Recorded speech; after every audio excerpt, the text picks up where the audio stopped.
The Philips Sonicare Power Flosser 3000 uses pulsating water jet technology to remove debris between teeth and along the gum line.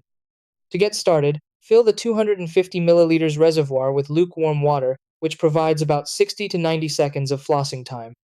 If you're new to water flossing, begin with pressure levels 1 to 3 and gradually increase as your gums adjust.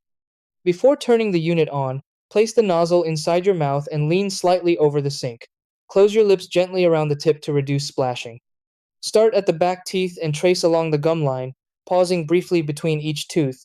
The built-in 2-minute timer with 30-second pacing cues helps ensure you clean every area evenly. For maintenance, rinse the reservoir weekly with warm soapy water and allow it to air dry. Replace nozzles every 3 to 6 months to maintain hygiene and pressure performance.